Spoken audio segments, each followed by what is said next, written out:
국민들의 선호도가 높은 지역의 양질의 고급 주택을 신속하고 지속적으로 공급할 예정입니다. 1기 신도시가 매년 만들어지는 것과 같은 규모라고 보시면 될 것 같습니다.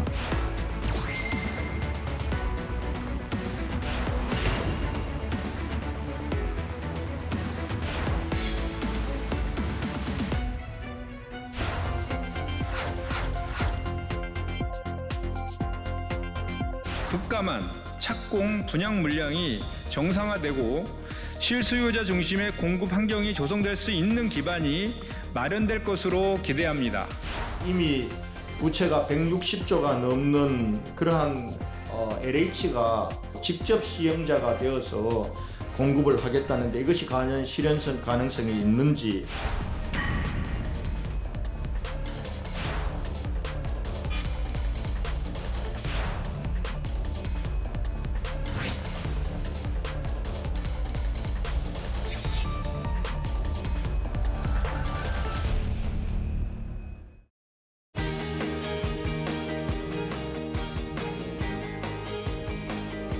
여러분 안녕하십니까? 정관용입니다. 지난 9월 7일 정부가 부동산 공급 대책을 발표했습니다. 정부는 수요와 공급을 균형 있게 관리해 시장을 안정적으로 운영하겠다고 강조하며 주택 공급 확대 또 대출 규제 강화, 양면 전략을 내세웠죠. 시장에선 정부의 공급 확대 의지에 공감하며 중장기적으로 가격 안정화에 기여할 것이다 이런 기대감을 나타내고는 있지만 동시에 구체적인 로드맵이 없다, 실현 가능성이 있겠느냐 이런 의문도 제기되고 있습니다. 과연 9.7 부동산 공급 대책 성공 사례를 남길 수 있을까요? 오늘 정부 대책의 주요 내용과 그 실효성을 짚어보고 향후 부동산 시장의 흐름을 전망해 보겠습니다. 함께 토론할 분들 소개해드리죠. 명지대학교 부동산대학원의 진미윤 교수 어서 오십시오. 네, 안녕하십니까. 그리고 한양대학교 도시공학과의 이창무 교수 어서 오십시오. 네, 반갑습니다. 그리고 토지플러스 자유연구소의 남기엽 소장 어서 오십시오. 예, 안녕하세요. 그리고 김인만 부동산경제연구소의 김인만 소장 어서 오십시오. 안녕하세요.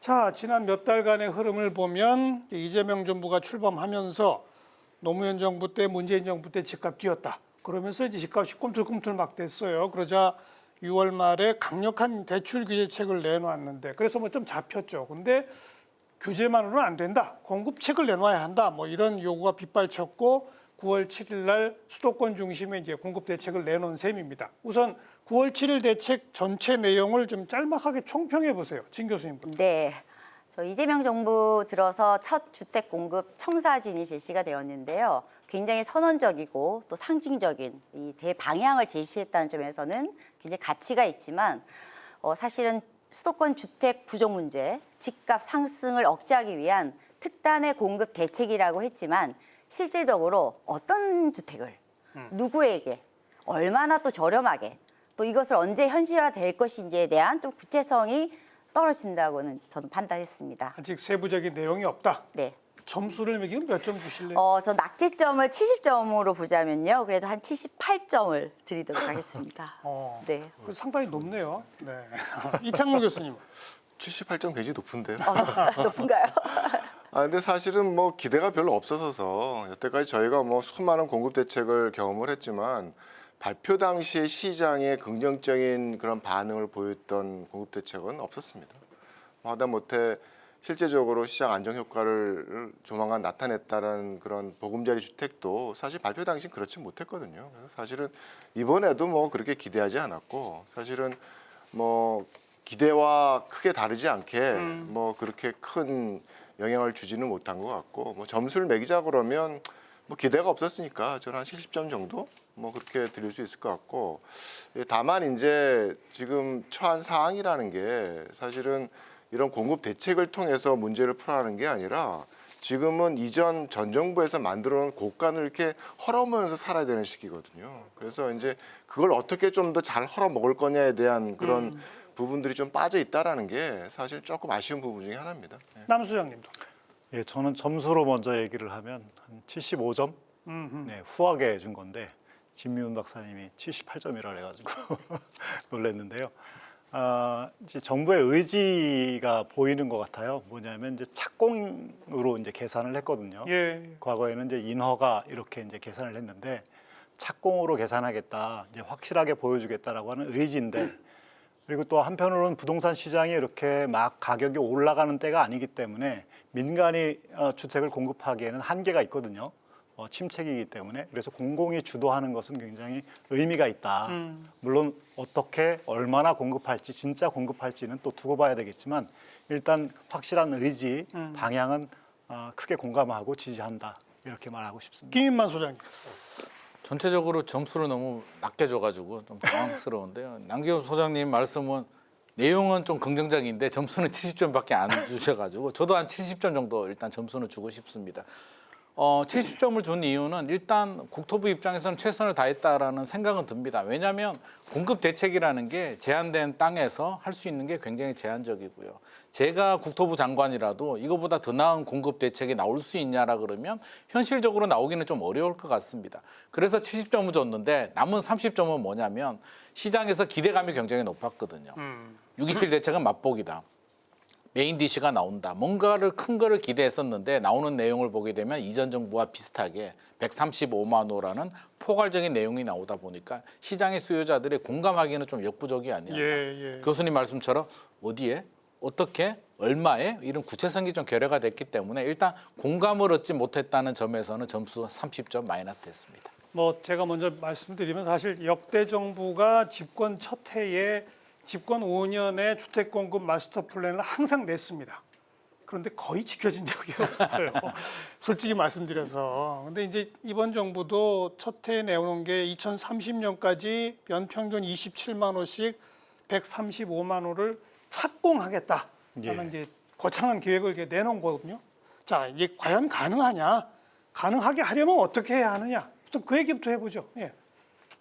저는 사실은 이제 착공에 대해서 이제 새로운 이 지표를 제시함으로써 이 정책의 체감도와 정부의 정책 의지를 좀 강하게 나타나겠다. 맞습니다. 이런 긍정적인 신호가 있는 반면에 저는 사실은 이제 착공이라는 건 굉장히 시장 상황에 따라서 달라지기 마련이거든요. 특히나 지금 건설 경기가 좋지 못하고 또 여러 가지 물가가 오르는 이 상황에서 이 착공이라는 거는 이게 시장 상황이 돼야지 움직일 수 있는 이런 것인데 이거를 추세적으로 봤을 때도 더 많이 한다는 거는 사실 좀 달성하기 어려운 지표가 아닌가 싶고요.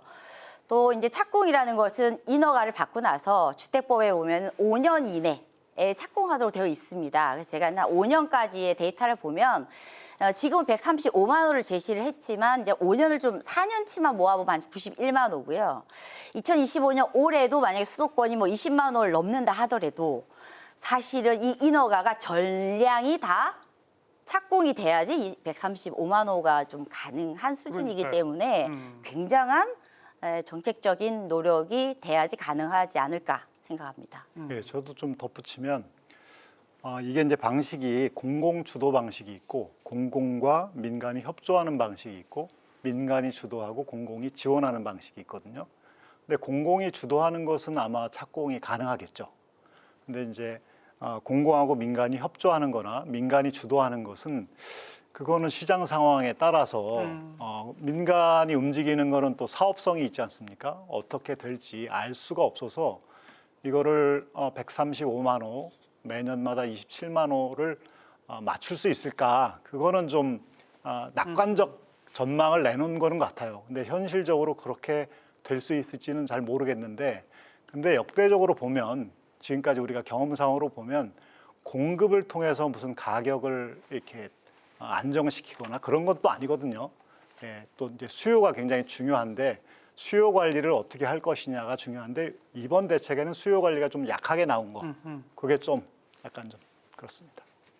글쎄요, 뭐 이 발표된 총량이라는 게 과연 뭐 달성해야 될 목표냐라고 먼저 저한테 질문을 하면 저는 그렇지 않다고 봐요. 너무 과도한 목표를 삼았다고 저는 기본적으로 생각을 하고. 목표 자체가 너무 과도하다. 그렇죠. 그러니까 이게 지금 기본 기준이 된 게 그 박근혜 정부 뭐 후반 이럴 때 가격이 올라가는 그런 상승장에서 뭐 남아있던 밀어넣기 한판으로 다들 아파트를 막 인허가 받고 지원하던 시기의 물량들에 기초한 것들이거든요. 근데 또 거기다 더해서 뭐 전세 대출이 이러면서 청년 가구들의 분화가 막 시작이 돼서 사실은 뭐 소득권만 하나 들어도 1년에 뭐 가구 수 증가가 35만 가구 늘어나고 뭐 이랬던 시기에 그 지어졌던 주택 수의 기준이라서 지금은 그렇지는 않습니다. 그러니까 그 과도한 가구 분화가 굉장히 안정이 돼서 뭐 작년도 그렇고 뭐 전전에도 그렇고 보면 한 15만 가구 정도 늘어나는 수준이거든요. 거기에 뭐 몇십 물량 더하고 이러면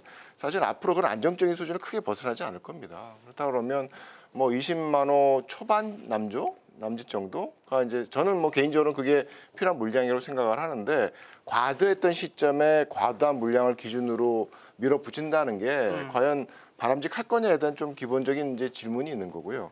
또 한 가지는 그 지금 상황에서 우리가 이 주택에 대한 그런 총량의 문제로서 시장의 문제를 해결하고자 하라는 것이 갖고 있는 한계 분명히 있는 거죠. 지금 누구나 알듯이 문제는 이 똘똘한 한 채에 대한 양극화, 초양극화의 문제잖아요. 예. 총량의 문제는 아니거든요. 그래서 좀 더 필요한 곳에 필요한 주택이 필요한 속도로 지어지게 만든다는 게 중요한 부분인데 총량적인 접근을 너무 앞세우면 이제 그런 부분들이 달성되기가 쉽지 않은 그런 상황이 되는 거죠. 그래서 조금은 너무 총량에 뭐 그걸 어떻게 만들어낼까에 대해서 고민하기도 사실 쉽지도 않은 거고 실제로 지나간 과거를 보게 되면 전체 물량의 80%는 민간이 지어냅니다. 그래서 공공이 얼마 지을 거예요라고 해서 만들어질 수가 없어요. 사실은 민간이 반응을 해야 되는 거라서 그래서 저는 뭐 그 숫자를 어떻게 뭐 착실하게 채워갈 거냐에 대해서 그렇게 저는 신경을 쓰지는 않습니다. 그러니까 뭔가 민간에 대한 역할을 여유를 두는 그런 필요성이 여전히 남아 있는 거죠. 교수님 의견에 제가 좀 부연 설명을 좀 드리면 뭐 저도 공감하는 부분인데요. 너무 숫자에 함몰되지는 말았으면 좋겠다는 생각입니다. 135만 호 착공하면 서울 주택 시장이 안정이 될까요? 안 될까요? 사실 그 기준이 될 수는 없는 거고요. 국토부가 영혼까지 끌어서 최대한 준비한 숫자가 135만 호 착공인 것 같고요.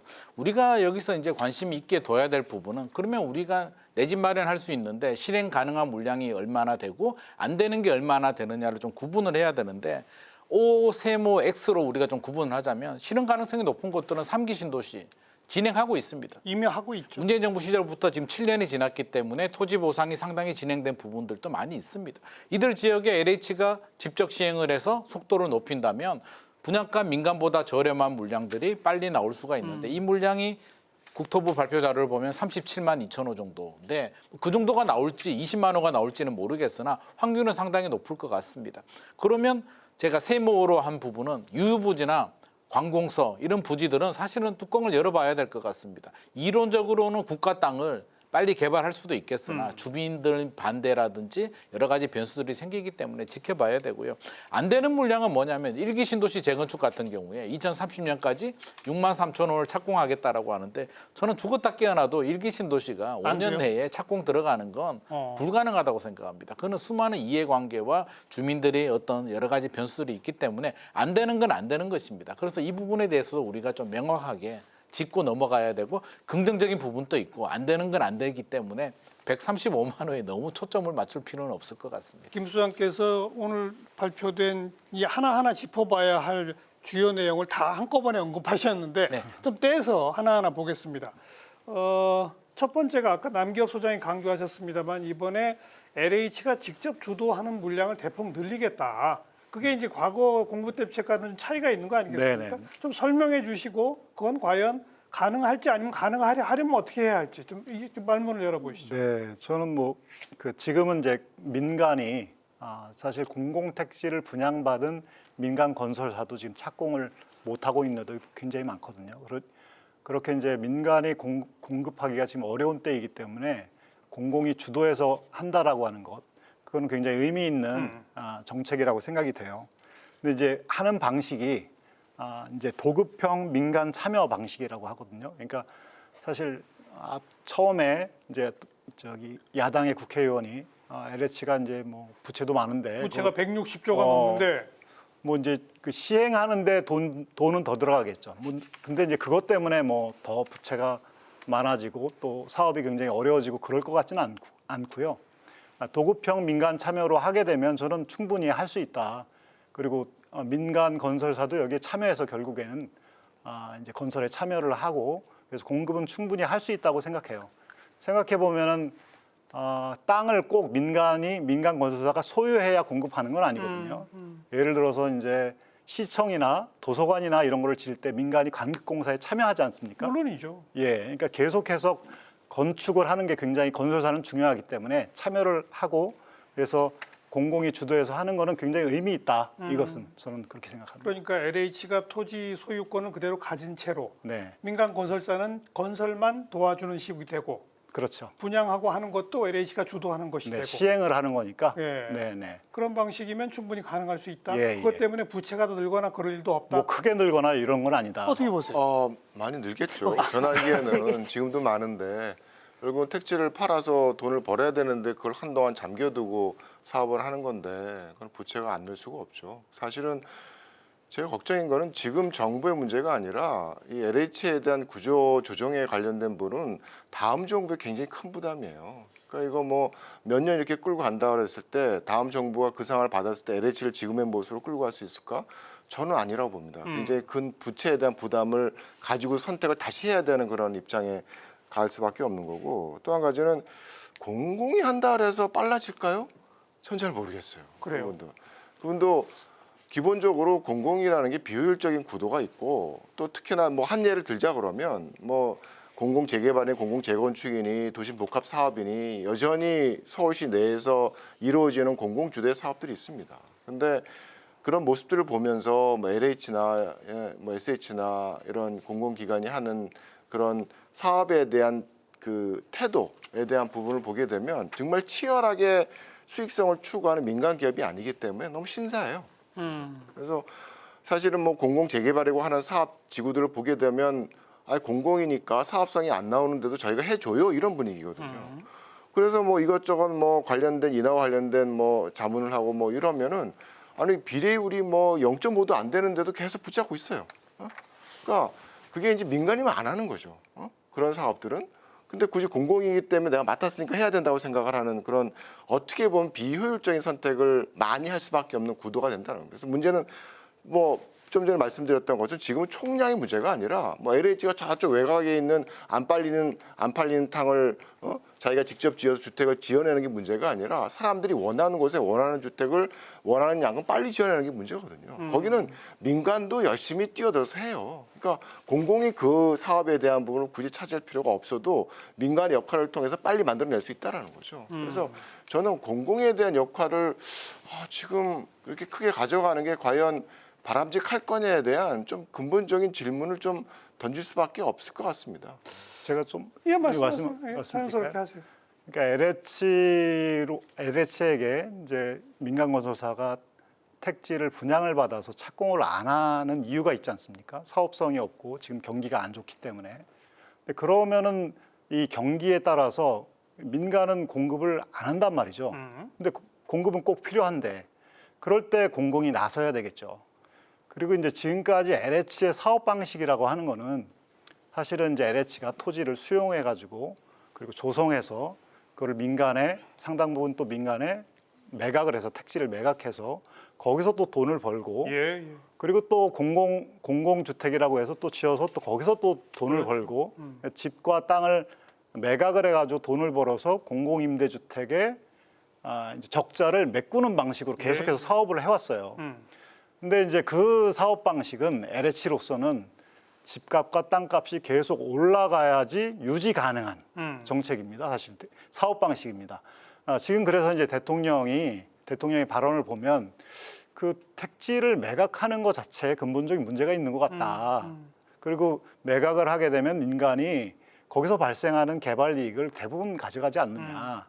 그래서 이제 지금 저도 이제 LH 개혁위원회에 참여하면서 이제 고민을 하고 있는데 사업 방식을 어떻게 바꿀까 여러 가지 지금 고민을 하고 있습니다. 예. 지금과 같은 사업 방식으로는 이게 집값과 땅값이 계속 올라줘야 LH의 경영 상태가 좋아지고 그렇게 되면 주거 안정은 더 멀어지고 LH의 경영 안정은 좋아지는데 전체 국민의 주거 안정은 멀어지는 그런 사업 방식이거든요. 바꿔야 될 때가 왔다. 근데 제가 말씀을 들으면서 이게 좀 부담스러운 부분이 뭐냐면 사업이 안 되니까 공공해야 된다라고 말씀을 하시는 게 민간은 따져보겠죠. 이게 남는 장사에 안 나, 이거 꼭 지어야 돼? 이게 미분양 나는 거 아니야? 이러면서 선택을 하겠죠. 근데 이 LH의 그거는 주어진 과제거든요. 그게. 어? 그걸 내가 판단을 해서 이게 해야 되느냐 말아야 되느냐에 대한 판단을 직접 하려고 하지 않고 여기는 지어야 돼라는 임무가 주어지면 한다라는 거예요. 근데 사실은 그 땅이라는 게 꼭 인구 축소기를 앞둔 도시 대도시 서울 대수권 전체에 있어서 앞으로도 정말 사람들이 수요가 밀릴 수 있는 땅이고 곳이냐에 대해서는 다시 생각을 해봐야 된다는 거죠. 그래서 그리고 또 한 가지는 뭐냐면 개발 이익과 관련된 부분에 있어서 저희가 생각하고 있는 게 자. 개발 이익을 하면 토지 개발자가 가질 수 있는 개발 이익과 주택 생산자가 가질 수 있는 개발 이익과 주택 피분양자가 가질 수 있는 개발 이익이 나눠지게 될 겁니다. 어쨌든 주택이 지어져서 시장에 나고 나면 시장 가격이 형성이 되니까 그 형성된 가격을 나눠 먹는 게임을 하고 있는 거거든요. 근데 지금 했을 때 토지 분양자가 개발자 가져가는 게 더 좋을 걸까? 아니면 피분양자가 가져가는 게 더 좋은 건가? 그럼 가운데인 주택 건설자가 가져가는 건 안 좋은 건가? 저는 모르겠어요. 그러니까 발생하는 개발 이익에 있어서의 배분이라는 게 공공이 가져가는 게 가장 바람직할까? 아니면 민간 기업이 개발 이익을 챙겨서 그거를 사업을 확대하고 고용을 하고 뭐 여러 가지 관련된 산업에 있어서의 어떤 소득을 늘리는 방향으로 전달이 되는 게 좋은 걸까? 아니면 마지막에 피분양자가 로또를 챙겨서 나머지 사람들이 그 윗단에 있는 사회적인 주체들이 가져가는 몫을 가져가는 게 바람직할까? 저는 후자는 아닌 것 같아요. 우리 저 두 분 말씀 들으면서 이 네. 얘기가 핑퐁처럼 왔다 갔다 할 것 같아서 네. 그냥 두 분 말씀을 논리적으로 제가 조합해 보면 제일 적당한 값은 이런 게 나올 수 있어요. 그러니까 민간 사업자로서는 대폭 이익을 얻어야만 되는데 좀 주저주저 하고 있는 이런 곳에서 LH는 과감하게 지속하는데 기대 수준의 이익을 좀 낮추면 그러면 조금 더 싼 값에 분양을 하고 그러면 시장성이 있어서 사람들이 더 많이 사가게 되고 그러면 LH는 민간 기업보다는 좀 적게 남기지만 공급은 충분히 확대하고 실소유자한테 주택이 돌아가고 이런 모델을 만들어낼 수 있으면 제일 좋은 거다. 내가 이제 그냥 이론적으로만 조합하면 그런 것 같은데 다른 두 분 어떻게 네네. 생각하세요? 한 가지만 더 말씀드리면 조금만요. 다른 후보 얘기도 좀 들어보고. 저는 이제 그 공기업이잖아요. 중간 공기업. 사실 이제 LH는 규모적인 면에서 볼 때는 사실 세계 글로벌 탑이라고 할 수가 있죠. 자산 규모나 또 공공주택을 143만 호를 가지고 있기 때문에요. 어떻게 보자면 단일 기업이 이렇게 많은 물량을 가지고 운영 관리를 그래도 잘하고 있다는 건 참 훌륭하다고 저는 일단 평가를 드리고요. LH에 대한 이제 프레임을 이렇게 보면 사실은 이제 부채 논리라든지 뭐 속도가 빠를까 민간보다 더 효율적일까 이런 얘기들 많이 하는데요. 저는 속도는 분명히 빠를 거라고 생각해요. 유통의 단계가 하나 없어졌잖아요. 택지를 팔고 직구하는 그리고 우리 소장님이 말씀하셨다시피 지금 이제 택지를 분양받았는데 대물리거나 아니면 착공을 안 하는 이런 어떤 단지 민간이 착공을 안 한 이유는 수익성보다 또 다른 여러 가지 이유가 있죠. 버티다가 좀 더 좋은 시절에 그럴 수도 더 있죠. 나은 그 수익을 위해서 그렇죠. 기다리는 거거든요. 저는 그런 점에서 그 착공에 대한 판단의 여부가 반드시 뭐 당장의 어떤 남는다 남지 않는다 이런 건 아닌 것 같고요. 한 가지 더 말씀드리면 부채 비율이 지금은 한 210%, 한 209%, 작년에 209%였는데요. 한 210%. 저는 부채에 대해서 이렇게 생각합니다. 부채 비율이라는 거는 상환하지 못하였을 때가 문제인 거지 상환 가능한 부채는 저는 크게 우리가 문제시하지 않아야 된다고 생각하는 이유가요. 좀 전에 말씀드렸다시피 부채 성격이 좀 다르죠. 사실은 LH가 보유한 부채 상당 부분은 비금융 부채. 절반 정도가 즉 이자를 내지 않고 즉 임대 보증금인 거죠. 그게 143만 호에 대한 이런 부분을 좀 감안을 하고요.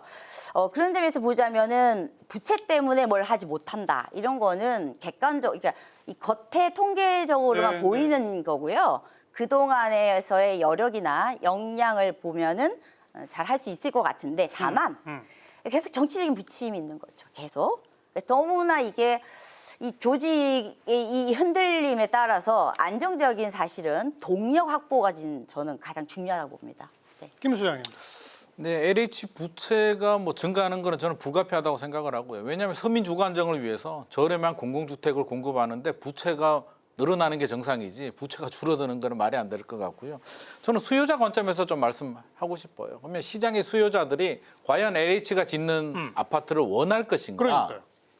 많은 수요자들이 옛날 주공 아파트 생각을 합니다. 그럼 일단 나는 레미안, 자이 같은 브랜드 아파트들을 원하는 데가 첫 번째 반응일 거고요. 두 번째는 가격이 얼마 나오느냐가 이제 중요한 관점인데. 좀 싸게 공급된다면. 일단 브랜드 같은 경우는 도급으로 한다고 했잖아요.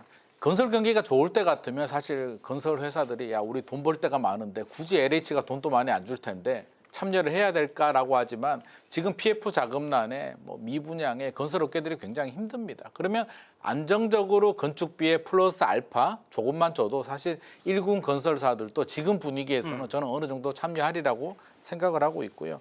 그러면 과연 LH가 짓는 아파트가 품질이 시장의 수요자들이 눈높이에 맞냐 그러면 사실 품질이 좋게 나오기는 어렵겠죠. 공공아파트가 품질이 민간처럼 나오게 되면 사실 그거는 예산을 많이 투입을 해야 되는 문제이기 때문에 품질이 낮은 거는 맞는데 우리가 이제 중요하게 생각해야 될 건 판교 신도시 생각하면 될 것 같습니다. 판교 신도시가 LH가 시행을 해가지고 아파트 자체 품질은 높지 않습니다. 사실. 근데 판교가 왜 최고의 신도시가 됐냐면 우수한 교통환경, 좋은 주거 인프라, 뭐 백화점도 있죠. 거기에 학교, 학군 환경이 매우 좋기 때문에 또 양질의 일자리도 있죠. 그렇다면 우리는 여기에 초점을 맞춰야 된다고 봅니다. 입지로군요. 입지와 주거 인프라가 좋은 곳에 저렴한 공공 아파트를 공급을 한다면 충분히 성공할 수가 있는데 수량을 채우기 위해서 인프라도 좋지 않은 곳에 시장의 수요자들이 원하지 않는 곳에 수량만 채우는 건 저는 알겠어요. 반대합니다.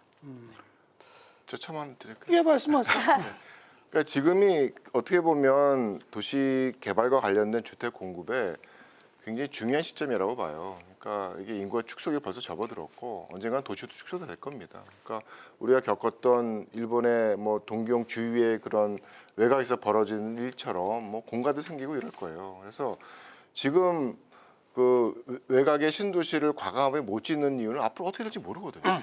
그래서 사실은 지금 관련된 뭐 LH의 어떤 선택이라는 것도 그냥 싸게 해서 억지로 팔 수 있는 곳에 공급을 늘린다는 것은 향후 문제가 될 수가 있다는 거죠. 그게 먼저 슬럼화될 수 있고 먼저 공실이 될 수 있기 때문에 굉장히 치열하게 사업성이 나올 수 있는 좋은 입지에 지어지도록 유도를 해야 된다는 겁니다. 근데 문제는 그 기능을 LH가 제대로 할 수 있을까에 대해서는 의문이 많이 간다라는 거죠. 네. 네, 저는 뭐 공공으로서 사실 주택은 경기 부침이 굉장히 심하기 때문에 부동산은 어떤 때는 사업성이 좋으면 과잉해서 공급을 하고 어떤 때는 이제 사업성이 안 좋으면 과소 공급이 돼가지고 이게 시장을 관리를 해야 할 공공 그런 책임이 있잖아요. 그러니까 이럴 때는 저는 공공이 나서는 게 굉장히 중요하다고 생각을 하고 거듭 말씀드리고 김인만 소장님이 말씀하신 그 질에 대해서는 그건 또 LH의 과제겠죠. 예. 어떻게 좋은 질을 알겠습니다. 만들어낼 것이냐. 예. 한마디로 앞으로 LH가 어느 실력을 보여주느냐에 달린 거네요. 그렇죠. 목표는 일단 뭐 그렇게 세워볼 수 있는데 실력을 제대로 발휘하면 시장에서 먹혀나가는 것을 공급을 할 수 있을 거고 그렇지 않으면 제대로 분양도 안 되거나 사업이 제대로 진척 안 되거나 이럴 수도 있다. 실력을 좀 두고 봐야 된다는 말씀이고요. 두 번째 이번 공급 대책이 좀 눈에 띄는 게 도심이 아주 좋은 땅들의 이 공공청사라든지 유휴부지 또 요즘 이제 학교가들이 폐교되다 보면은 학교 부지 이런 것들이 있습니다. 요걸 활용해서 공급을 늘리겠다는 건데 아까 김인만 소장님이 처음에 이 대목을 세모를 딱 치셨거든요. 왜 이게 세모가 될까요? 이게 이론적으로 보게 되면 학교 용지 같은 경우도 이번에는 또 그 교육부하고 또 합의를 좀 많이 봤다고 하더라고요. 그래서 확률은 높아지고 네. 공공택지 다 좋은데 여기 이제 공공주택을 짓는다는 거잖아요. 민간한테 매각이 아니라 공공주택을 짓게 되면 첫 번째 문제가 되는 부분이 이제 문재인 정부도 유휴부지 많이 태릉시시 만세대 굉장히 상징성이 큰 문재인 정부의 핵심 도심 공급 정책이었는데 무산됐습니다. 안 됩니다. 왜 안 되겠죠? 왜 안 됐냐라고 이유를 좀 살펴보게 되면 일단 주민들이 많이 반대를 합니다. 우리 동네에 차라리 뭐 체육관을 짓든 도서관을 짓든 이런 시설들을 지어야 되는데 공공주택이 들어온다는 점에서 주민들이 일단 반대를 합니다.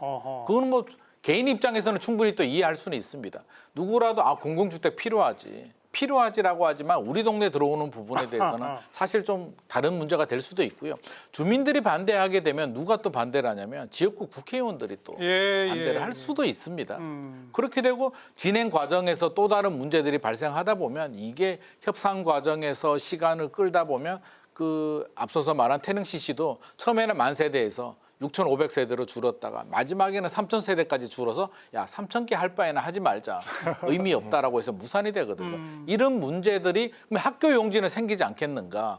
학교 용지에 공공 아파트를 짓겠다고 하면 주변의 주민들이 박수를 칠 것인가? 반대를 할 것인가? 요즘 시대에 주민들이 반대하는데 밀어붙이는 정책을 할 수 있겠는가? 이 부분에 대해서는 우리가 진지하게 좀 생각을 해야 이거 됩니다. 누가 좀 말씀해 보실래요?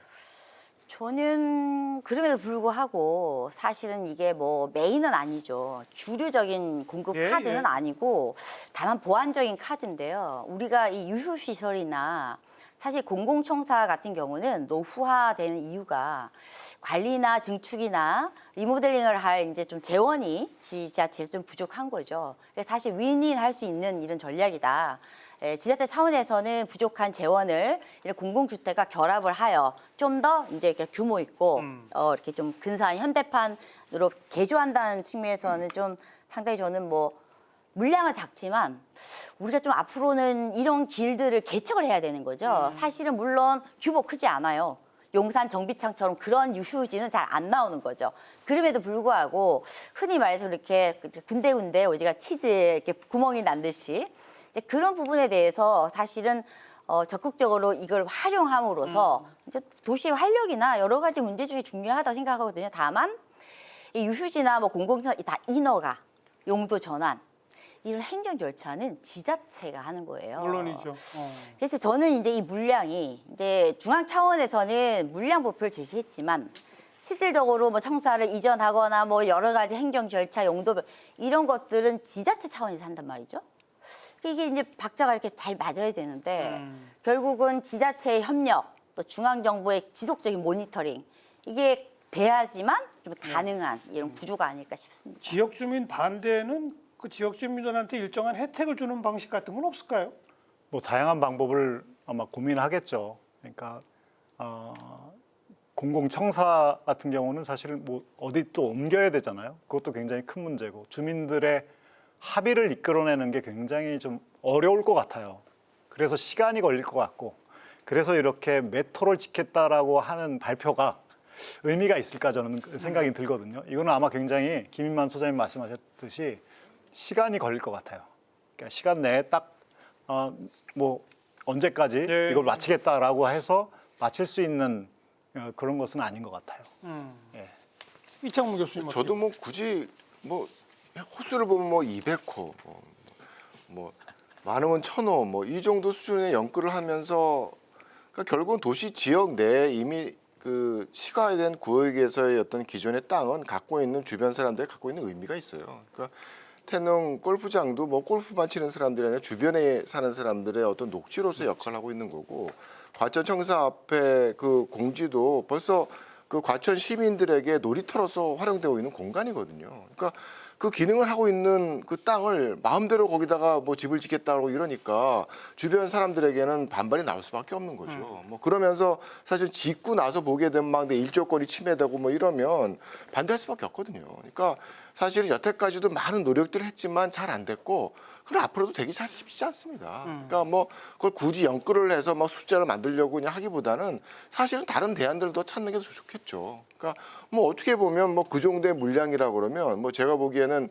이 재건축과 관련된 구도에서 1+1만 확대를 해도 사실 물량이 가능해요. 그게 뭐죠? 그러니까 재건축을 하는데 과거에 지어진 아파트 같은 경우에는 굉장히 대형들이 많거든요. 뭐 135제곱미터 이상의 물량이 서울시만 해도 아마 재건축이 가능한 물량이 한 4만 호 정도 되고 100제곱미터 이상 거라면 13만 호 정도 되고 뭐 이렇습니다.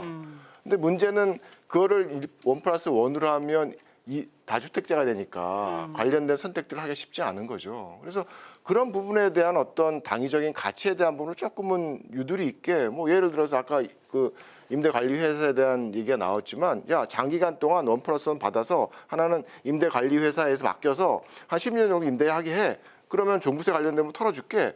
이러면 지금은 강남에 있는 대형 아파트 소유한 분들이 1+1으로 해서 소형 아파트 같이 그 선택할 사람들이 많아요. 그럼 한 채 공급대가 두 채 공급이 되는데 그 물량이 엄청날 수가 있거든요. 근데 그런 사실은 효과가 큰 대안들 놔두고 굳이 연끌해가지고 막 200채 한다고 뭐 공지 없애고 태능 그 골프장 없애고 이런 선택을 해야 되느냐 이런 좀 기본 질문이 있는 거죠. 그래서 저는 사실 지금 정부가 갖고 있는 가치관과 관련된 부분에 있어서 조금은 유연성을 가지게 되면 사실 공급할 수 있는 역량이 굉장히 커진다고 생각을 합니다.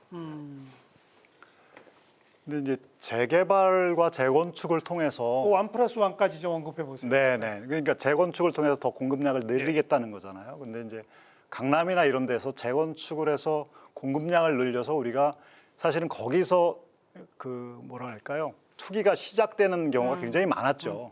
그러니까 공급은 늘릴 수 있지만 그거를 통해서 가격을 안정시키거나 이런 것은 또 다르다. 어렵다. 예. 그렇기 때문에 정부로서는 그 선택을 하기가 굉장히 어렵고 또 도심 내에 지어야 되기 때문에 또 이제 물량이라고 하는 숫자에 또 집착하기가 쉽죠. 몇 호. 그러니까 이제 이렇게 유유부지를 찾아서 얼마를 공급하겠다, 언제까지 공급하겠다라고 하는 약속을 하는 건데. 아니, 하여튼, 전 답답한 게 유유부지 아파트 짓는 거는 가격 안정 효과가 있고 재건축을 나눠서 한 채 짓고 두 채 짓는 거 가격 안정 효과가 안 생기나요? 아니 재건축 아니 이 교수님 보십시오. 재건축을 통해서 재건축 규제 완화를 통해서 14년도 연말에 재건축 3법이 통과되면서 그때부터 사실 가격이 폭등했거든요. 예. 그러니까 재건축 규제를 완화하는 강남 재건축 규제를 완화하는 것은 가격을 폭등시키는 기제가 됐죠 지금까지. 그러니까 정부로서는 그건 신중할 수밖에 없는 거죠. 제가 숫자 하나 말씀을 드리면 지금 벌어지는 초양극화 관련된 가장 근원적인 문제의 시발점은 박원순 시장이에요. 박원순 시장 때 뉴타운 출구 전략을 통해서 400개 가까운 재개발 재건축 구역을 해제를 시켰거든요. 그래서 지금 최근에 제가 자료를 가지고서 이렇게 분석을 해보면 지금 정비 사업을 통해서 서울에 공급되는 아파트의 대부분이 오세훈 시장이 1기 때 2000년대 초반에 정비 사업 구역을 확대했던 물량이 지금 준공이 되는 거예요. 그래서 과거에 그 물량이 공급이 되는데 10년 전에 박원순 시장이 정비구역을 지정한 것이 있었으면 거기에 쌓여서 훨씬 많았겠죠. 근데 빠져버린 거예요 지금. 그래서 뭐 저희가 물량을 내년에 뭐 2만 원이 3만 원이 뭐 안 되니 이러고 있는 거거든요. 그러니까 알겠어요. 그리고 공급의 문제가 크다는 거고 공급 대책의 기본적인 믿음은 뭐예요? 공급을 하면 가격이 안정될 수 있다는 믿음이 있으니까 하는 거죠. 자, 아무튼 공공택지 또 유휴부지, 학교부지 얘기를 하다가 그것 말고 재건축 규제 완화라고 하는 더 도심의 주택 공급 확대하는 대안이 있다라는 얘기까지 나왔고 그건 또 다른 문제가 있을 수 있다. 이번 대책에는 아무튼 그건 빠져 있는 상태입니다. 그 문제 좀 짚어봤는데 아까 김인만 소장이 세모표 치신 게 일단 맞긴 맞는 것 같네요. 이거는 좀 사업이 그렇게 만만하거나 쉬운 일은 아니다. 아니죠. 다들 그건 동의하시는 것 같으니까. 그 부분에 대해서 추가 의견 살짝 드리면 네. 저는 어차피 이제 유유부지를 개발하기로 했잖아요. 그러면 주민들 입장에서 생각해 보게 되면 공공 아파트가 들어옵니다. 근데 우리가 뭔가 불이익을 기존에 누리던 게 이제 없어지니까 예를 들어서 1층에 녹지를 만들어서 공원으로 그러니까요. 제공해주고 지하에 실내 체육관하고 그러니까. 수영장을 만들어서 주민들한테 제공해주게 되면 기존보다 훨씬 더 좋아졌네. 그러니까요. 충분히 할 수가 있으니까 이런 점을 좀 더 고민을 좀 해주시면 아까 제가 좋지 얘기한 게 않을까. 바로 네, 맞습니다. 지역 주민 반대는 그분들한테 뭔가 혜택을 주는 뭔가 인센티브를 방식을 줘야 된다는 바로 거죠. 그런 방식을 이제 고민하지 않을 수가 없는 거겠죠. 어쨌든 성과를 내기 위해서는 말이죠. 그리고 이제 세 번째가 3기 신도시에 집중하겠다. 이거는 아까 김인만 소장께서도 이거는 뭐 서두르면 빨리 공급이 늘어날 수 있을 것이다. 이미 많이 진행이 됐으니까. 이건 다들 동의하시죠? 네. 네, 토지 보상이 거의 끝났다고 합니다. 그러니까요. 네. 3기 신도시는 입지가 굉장히 좋습니다. 입지가 좋고 요충지이기 때문에 저는 뭐 외곽이라고 하지만 사실은 뭐 그 우리가 인구 감소나 이런 것에 있어서의 큰 문제가 일어날 것 같지는 않고요. 어쨌든 3기 신도시가 좀 빨리 되기를 저는 뭐 그러니까요. 기원합니다. 네. 집중한다는 건 되게 좋은 것 같습니다. 왜냐하면은 뭐 노후계획 신도시나 복합개발이나 지난 정부 때 너무 동시다발적으로 너무 많은 것을 하겠다 그래서 아무것도 안 한 거잖아요. 그래서 이번에는 조금 3기 신도시에 집중해서 선택과 집중을 잘해서요. 그렇죠. 상당히 속도를 내기를 기대합니다. 네. 3기 신도시 같은 경우는 이제 동전의 양면성이 있는데 저도 이제 속도가 빨라지고 긍정적으로 보자면 착공을 한다는 얘기는 분양 물량이 나온다는 얘기잖아요. 시세보다 저렴한 좋은 입지에 교통망이 잘 갖춰진 3기 신도시에 좋은 청약 물량들이 나오니까 무주택자들, 우리 청년들, 신혼부부들 진짜 청약 파티 한번 할 수 있는 좋은 기회를 할 수가 있는데 반대로 생각하게 되면 지금 서울 집값이 문제거든요. 그것도 한강 벨트 집값이 문제인데 경기 인천은 과천하고 분당을 제외하고는 지금 안정적이거든요. 안정적인 지역의 공급 물량을 더 많이 내게 되면 예를 들어서 고양 창릉 신도시 청약하기 좋죠. 누구라도 무주택자들 저는 추천하는데 반대로 생각하면 일산 신도시 입장에서는 서울보다 더 가까운 고양 창릉의 저렴한 분양 물량들이 나올 때 그 주변에 있는 구도심들은 또 다른 일시적인 공급 과잉에 대한 부작용을 겪을 수도 있기 때문에 이런 우려를 하시는 분들도 많이 있습니다. 네, 제가 거기에 좀 말씀드리면, 그러니까 서울 집값이 지금 문제잖아요. 근데 그것을 공급을 아무리 느린들 서울 안에 그럼 100만 채를 공급하면 될 건가? 얼마를 공급해야 되나? 이런 걸 생각해 보면 사실 공급 대책은 그렇게 주요한 대책이 아니고 아마 이번 대책에서도 정부가 이거를 통해서 가격을 안정시키겠다 이런 생각은 있는 것 같진 않아요. 그래서 지금 보면 그러니까 다른 대책하고 수요를 통제하는 대책하고 규제하는 대책하고 같이 가야 되는데 예를 들어 서울에는 그러니까 똘똘한 집안채라는 게 있거든요. 그러니까 우리가 다 알듯이 언론에서 보면은 한 시세 차익이 100억이 났는데 100억 이상이 났는데 1주택자예요. 그러니까 1주택자에게 과도한 혜택을 준단 말이죠. 그러니까 양도차익의 80%를 감해줍니다. 그러니까 100억의 시세 차익이 났는데 93억은 개인이 가져갈 수가 있어요. 그러니까 1주택을 갖게 되면 서울이나 수도권이 많이 오르기 때문에 사람들이 지방에 있는 사람들도 거기에서 새 살더라도 나는 좀 더 돈을 많이 대출을 받아서 서울로 와야겠다라고 하는 그 수요가 있거든요. 그러니까 똘똘한 집안채라고 하는 그 수요, 1주택자에게 과도한 혜택을 주는 그 수요를 차단하면서 공급을 해야지 그냥 공급 대책만 많이 한다고 해서 이게 주거 안정이 이루어지는 거냐? 그거는 좀 아닌 것 같아요. 예. 그럴 때 그 수요를 억제하는 방법은 뭐가 있다는 거예요? 여기 이제 97 대책에는 금융 대책이 좀 약간 약소하게 들어갔는데 조금밖에 없죠. LTV를 50에서 40으로 낮추는 것밖에 없습니다. 뭐 전세 대출을 좀 더 인하한다든가 또 보증하는 것을 한도를 좀 낮춘다든가 그리고 똘똘한 집안채 그러니까 1주택자에게 과도한 혜택을 주는 걸 줄인다든가 우리가 많이 알려진 보유세를 점진적으로 강화한다든가 보유세 강화. 보유에 대한 부담을 늘려줘야 불필요한 주택을 소유를 안 하게 되는 거죠. 알겠습니다. 이번에도 그런 대책은 아예 언급은 아직 안 되고 있고 언급을 안 한다 하더라도 차후에 그런 대책을 낼 거다라고 하는 공고 효과 그런 말만 해도 사실 시장은 반응하는데 그런 앞으로 계획을 얘기를 안 한 것은 저는 좀 많이 아쉽다. 계획을 얘기 안 했을 뿐 아니라 이재명 대통령은 대선 후보 시절에 종합부동산세 같은 거 오히려 완화하는 방향 쪽으로 이야기를 했거든요. 네, 그런 발언을 했었죠. 그런 거는 다시 말하면 보유세를 장기적으로 강화할 생각이 별로 없다는 뜻으로 해석이 되는데 최근에는 이제 그것에 대해서 정책실장이 나와서 세제를 안 하겠다는 건 아니다라고 좀 가능성을 열어두는 발언을 했습니다. 아직 고민을 하고 있는 모양이네요. 사실은 종부세와 관련된 부분은 글쎄요, 엄밀하게 얘기하면 보유세를 강화한다는 의미는 아니죠. 그러니까 지금 말씀하셨던 것처럼 1주택자에 대한 조세적인 부담이 과도하게 경감돼 있기 때문에 다주택자 관련된 격차가 너무 커지는 거라서 사실 뭐 보유세에 대한 부담을 정상화한다 그러면 이쪽은 높이고 이쪽은 낮춰야 되는 그런 구도가 있는 거죠. 그래야지 어느 정도의 어떤 균형 속에서 시장에서 벌어지는 어떤 선택에 대한 부분이 왜곡되지 않는 그런 결과가 발생을 하고 그래야지 결국 똘똘한 한 채에 대한 사람들 집착이 사라지는 거거든요. 맞습니다. 이제 그런 면에서 여러 가지 뭐 공급에 대한 부분도 사실은 문제를 해결하는 데 중요한 수단이긴 하지만 수요와 관련된 부분을 좀 더 정상화하는 뭐 다주택자에 대한 어떤 부분은 어느 정도 인정을 해주고 1주택자에 대한 또 나름대로의 부담 너무 경감된 걸 좀 정상화하는 그런 선택에 대한 것들도 결국은 시장의 안정에 굉장히 중요한 방향성이라고 생각합니다. 그러니까 이왕 얘기 나온 김에 이게 보유세를 그냥 통일시켜가지고 다주택자건 1주택자건 액수에 대해서 몇 퍼센트 이렇게 하는 것이 정상적인 방법 아닌가요? 그게 가장 좋은 방법이죠. 그렇죠. 사실 여러 채를 보유했다고 해서 중과를 하고 예를 들어서 30억짜리 1주택자와 10억짜리 3주택자가 똑같잖아요. 예. 그런데 10억짜리 3주택자는 이제 중과를 하거든요. 예. 네, 1주택은 또 경과를 하고. 그러니까 가액에 비례해서 세금을 부과하는 것이 가장 좋은 방법이고 그렇죠. 그렇게 짜서 이제 보유세를 점진적으로 강화한다라고 하는 로드맵을 정부가 제시를 하면 앞으로 세제 정책은 저쪽으로 가겠구나. 그러니까요. 예, 그러면은 거기에 시장이 적응을 하게 되죠.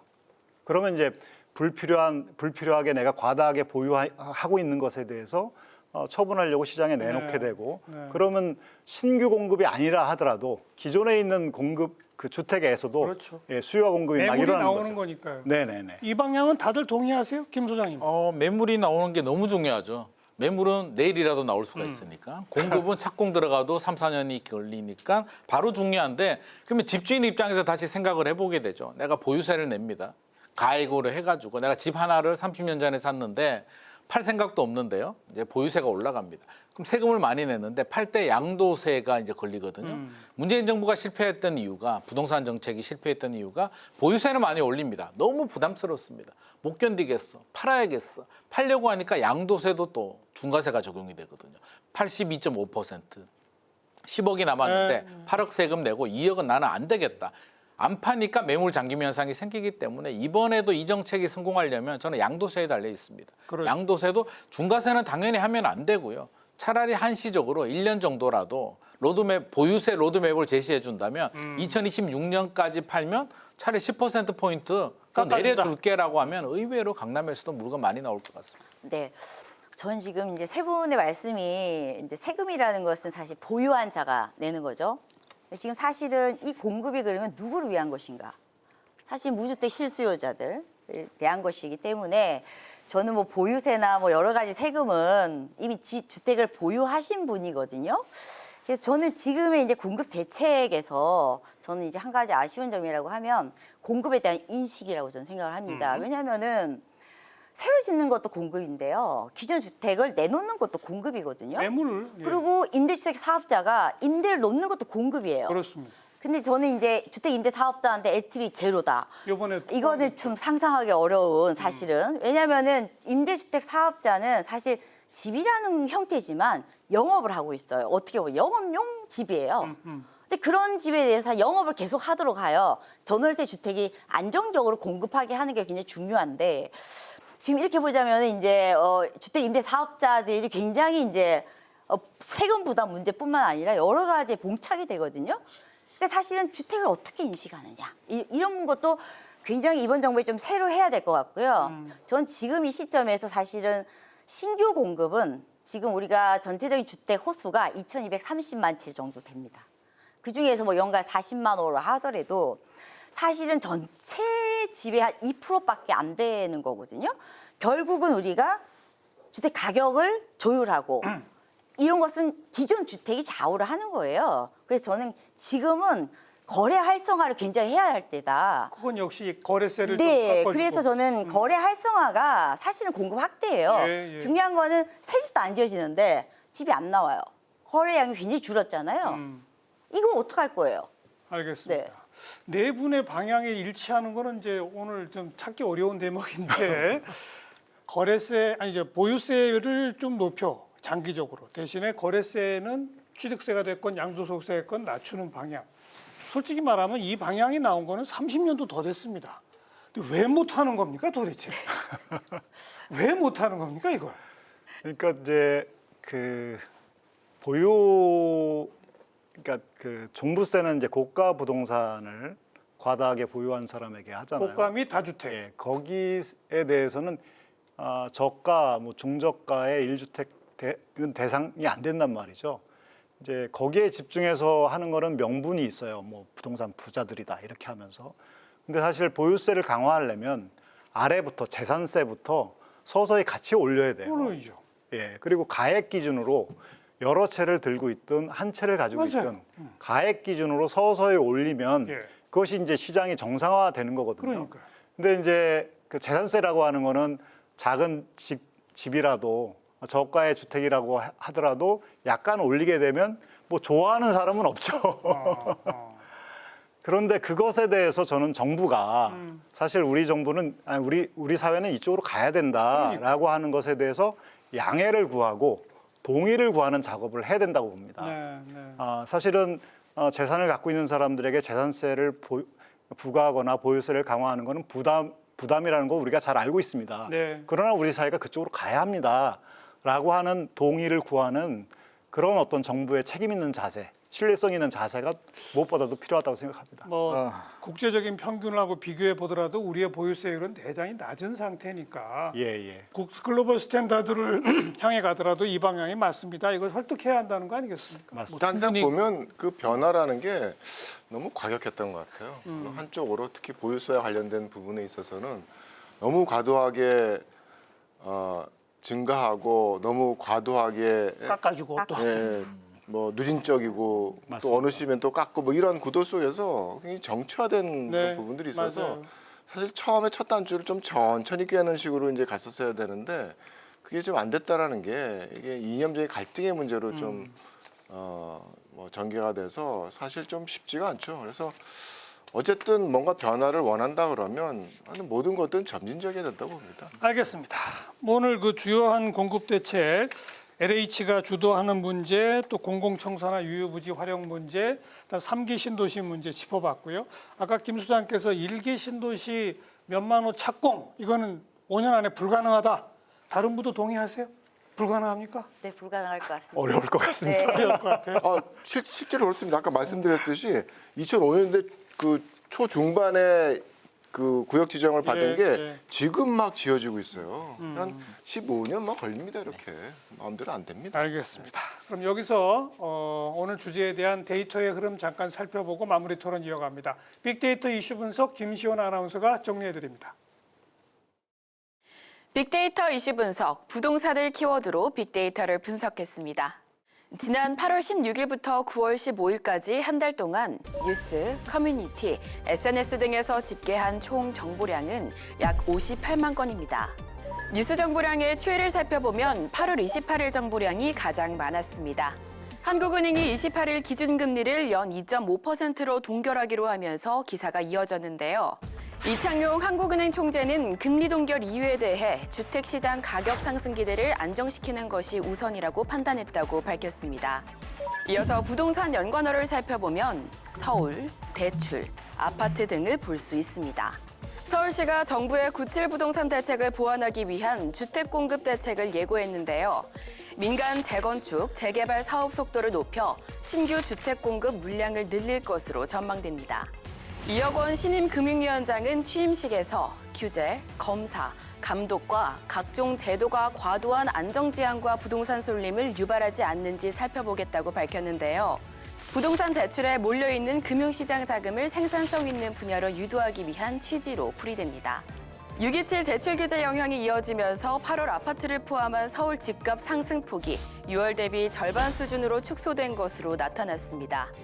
다만 일부 선호단지와 재건축 추진단지에서 상승 계약이 체결되며 전체적인 가격 상승으로 이어졌다는 분석입니다. 97 부동산 대책의 경우 실제 체감 공급까지 시간이 필요해 당장의 시장 반응은 제한적일 거란 관측이 나옵니다. 지금까지 부동산을 키워드로 알아본 빅데이터였습니다. 자, 그럼 네 분께서는 97 대책이 이른바 시장 가격 안정 효과를 가져올 수 있다고 보세요? 이제 앞으로 이 추진에 대한 속도겠지만요. 구체적인 그렇죠. 지금은 구체성이라든지 이제 현실적인 로드맵이 제시되지 않은 상태에서 상당히 이제 체감도가 떨어지기 때문에 당장에 일어날 일은 아니고 라는 점에서 좀 이렇게 좀 소외되는 것 같습니다. 네. 이창훈 교수님.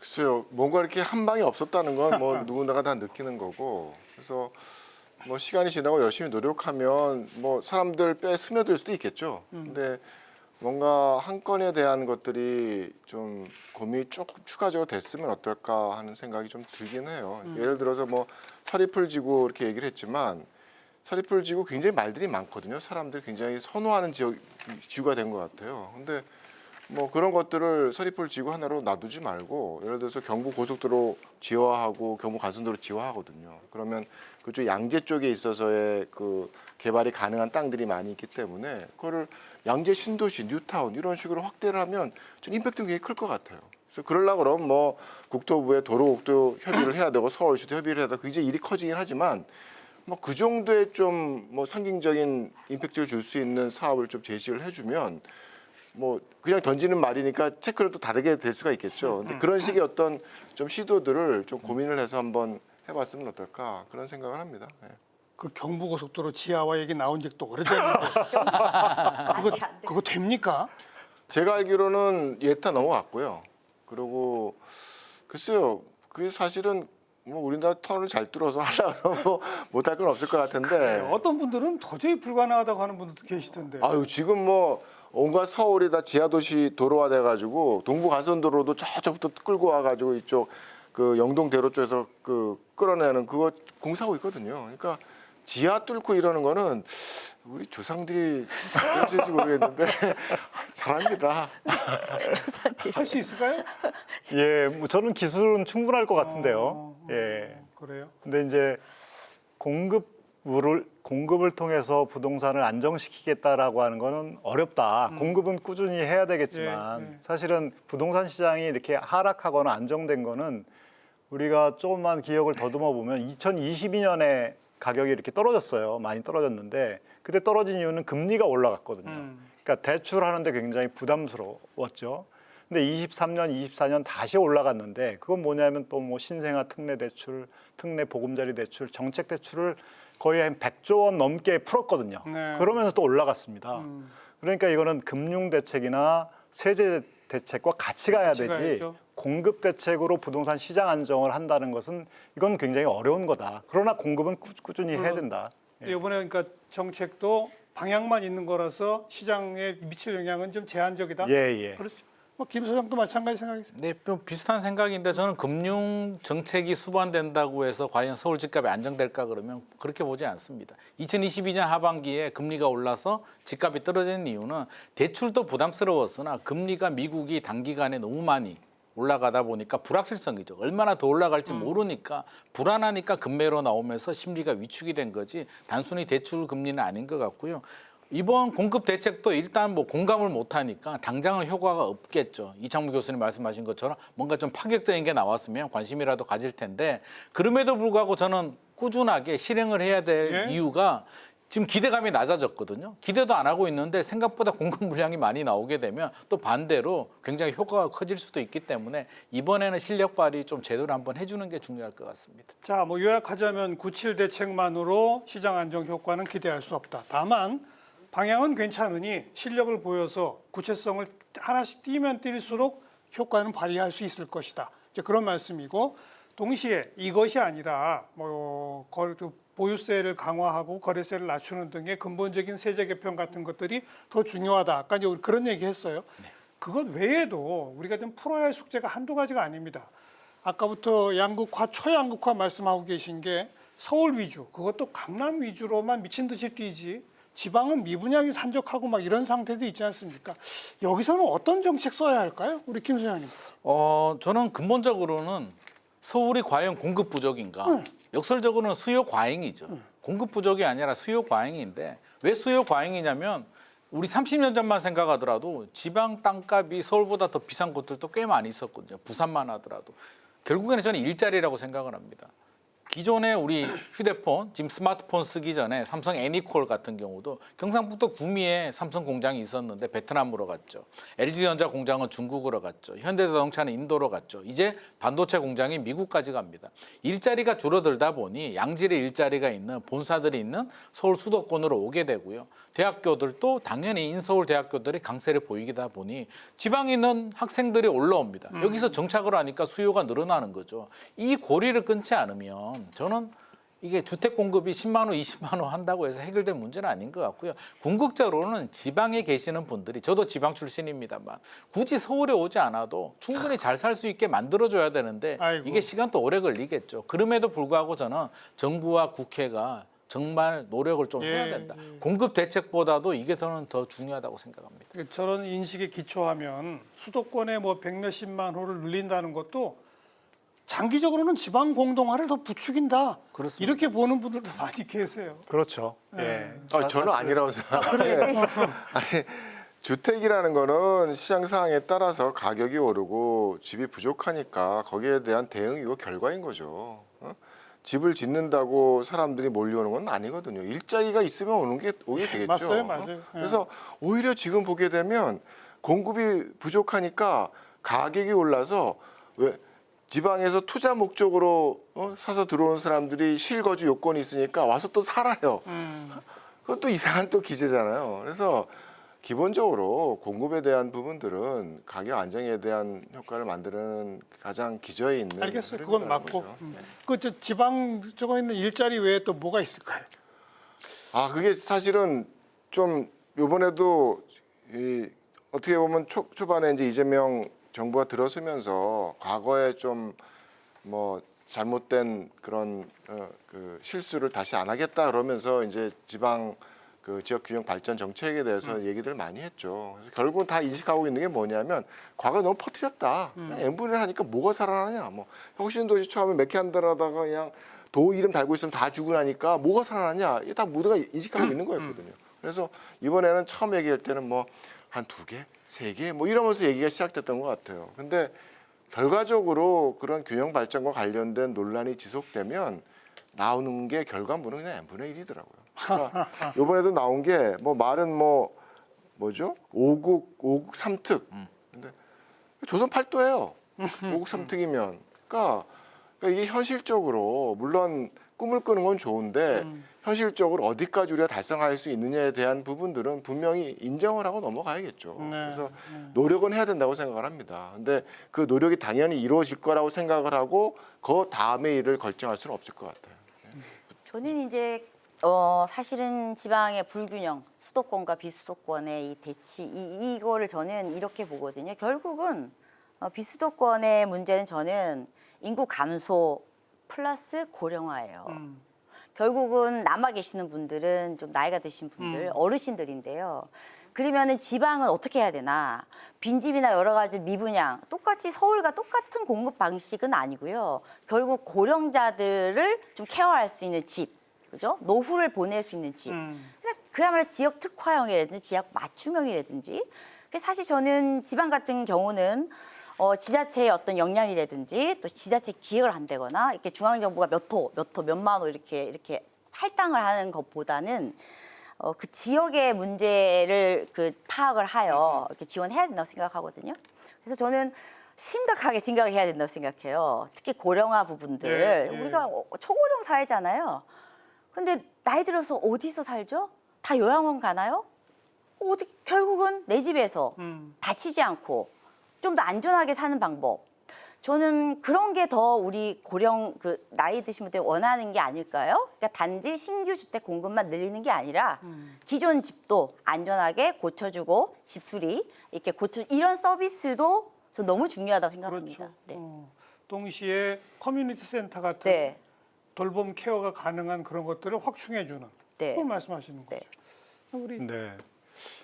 정말 뭐 국토 균형 발전이라고 하는 그거는 뭐 너무 오래된 얘기죠. 한 30년 이상 계속 들어왔던 것 같아요. 근데 이제 안 하면 안 되는 때가 지금 온 게 아닌가. 벌써 지났죠.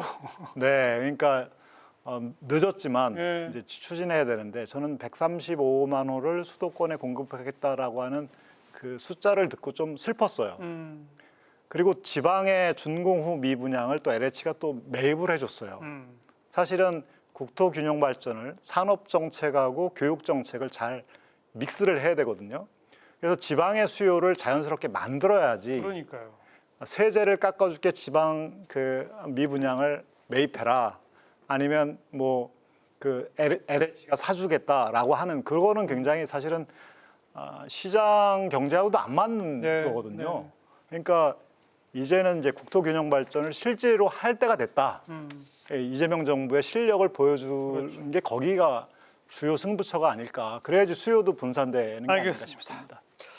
자, 뭐 627 대출 규제 또 97 공급 대책 지금까지 딱 요 정도밖에 안 나왔는데 오늘 토론 지켜보셨습니다만 더 크고 굵직한 대책들이 남아 있는데 아직 왜 그건 건드리지도 않고 방향도 안 내느냐 이런 이야기를 정부가 좀 귀 기울여 들어야 할 것 같아요.